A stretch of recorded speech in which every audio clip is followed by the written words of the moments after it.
Yo Gabba Gabba, what is poppin' with you guys today? What to do? Change is all in your head. Do science, math, English, history. That's what to learn. Today, learn how to learn. Do you want to change something? What can you learn from this? How are you going to use it? When are you going to use it?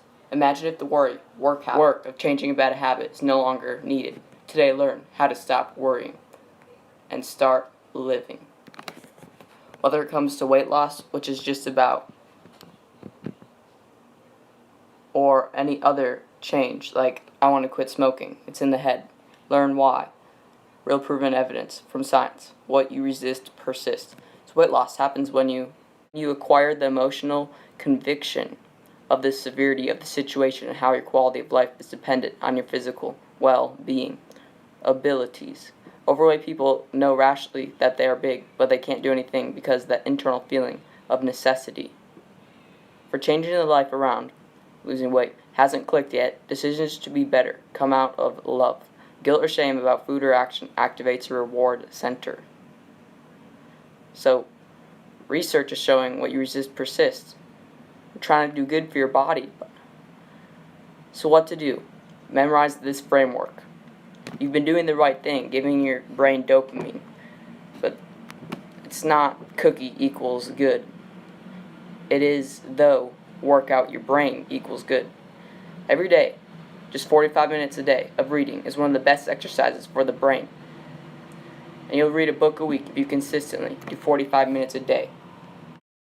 Read one book a week. Leaders are readers. The challenge is the average person reads about 2 books a year, but the average CEO reads about 4 to 6 books a month. So how do you get to this point where you're getting to 1 book a week? One of the reasons why I'm so excited about reading is because if somebody has decades of experience and they put it into a book, and you can sit down in a day or two and read that book, you can download decades of knowledge in days, right? So you have such a huge advantage. So how do you read 1 book a week without speed reading? Well, here's the secret. Look at the numbers, right? When I went onto Amazon, I found out that the medium number of words per book is about 64,000 words.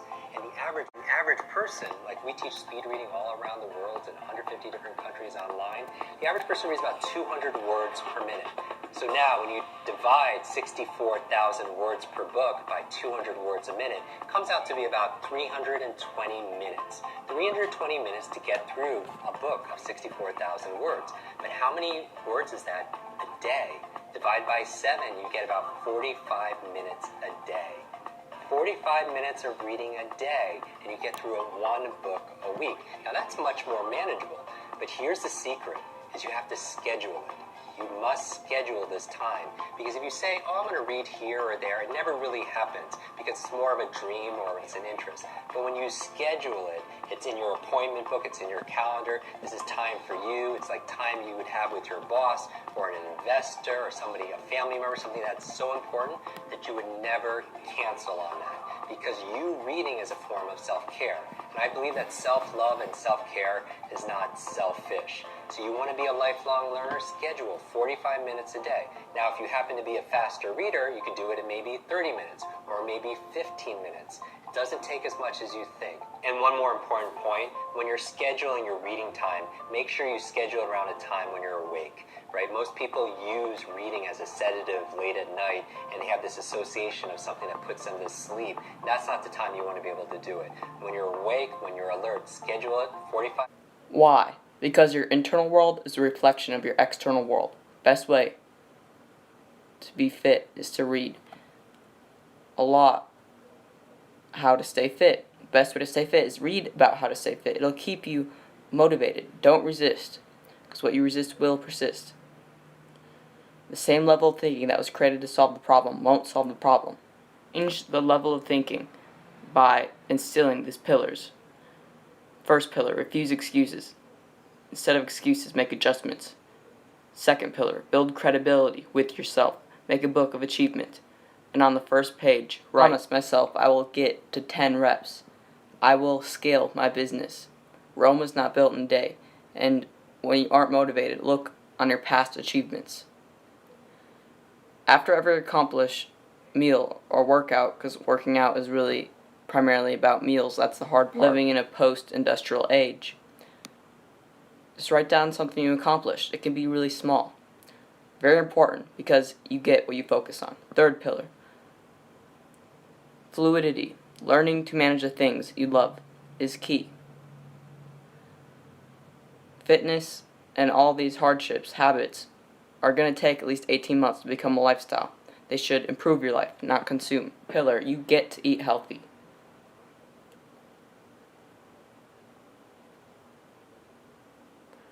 A big key for making sure your body's metabolism is still high and good at tolerating surplus calories versus slowing down with a deficit is a cheat meal, and through the week, all the times you had to throw food under, you legit throw it into your cheat meal.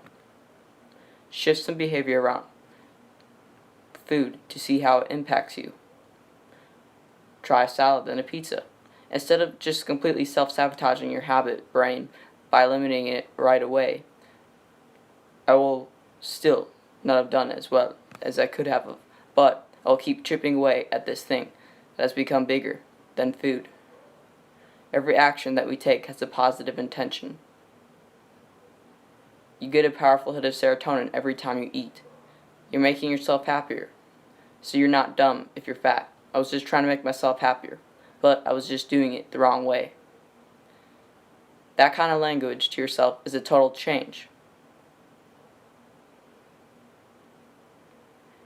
I was just doing it in the wrong way. I was trying to make myself feel good. You can actually progress from that spot. For every 6 negative thoughts, we have 1 positive thought. So of course, if you view eating healthy, real food, as a burden, you're going to suffer. But if you go through what you go through, and you think about the long term and continually look at your book of achievement every time you feel bad, you excel because you have the habit of perseverance. Your goals don't care how you feel. Fourth pillar is knowing the 6 caveats of health. Nutrition. A gentle movement away from processed foods. First caveat is 100 grams of carbs daily. Healthy though, like a ton of vegetables. You can look at this every day.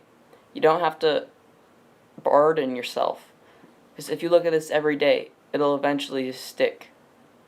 Second, get 100 ounces of water daily, but it has to be absorbable water. So put in some Himalayan salt, or even better, Aztec salt, which ionizes the water and makes it absorbable. 3. 100 minutes of exercise weekly. It can be fun. 4. 100 minutes of extra movement weekly. When the body moves, the brain grooves. Standing desks are great.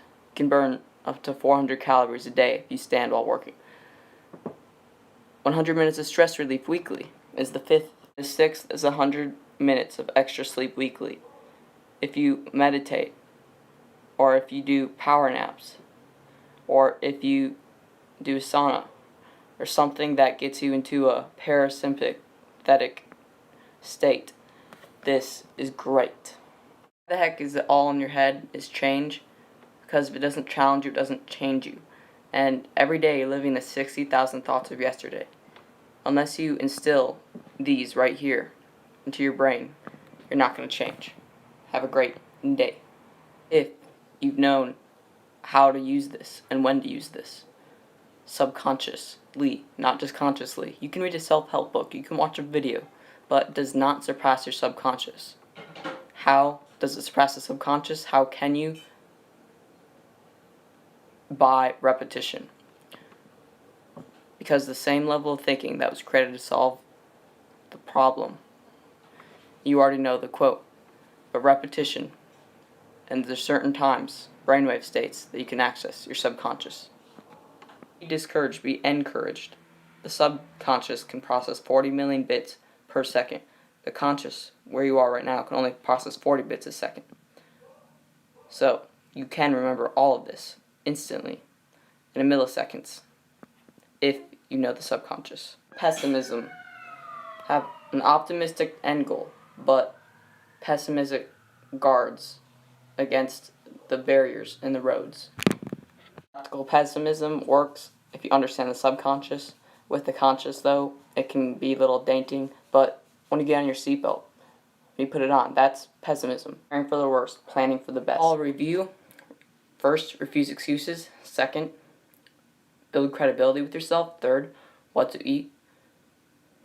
Fourth is what 6 smaller pillars. Check our vids below, and remember, each one teach one. Say where, how.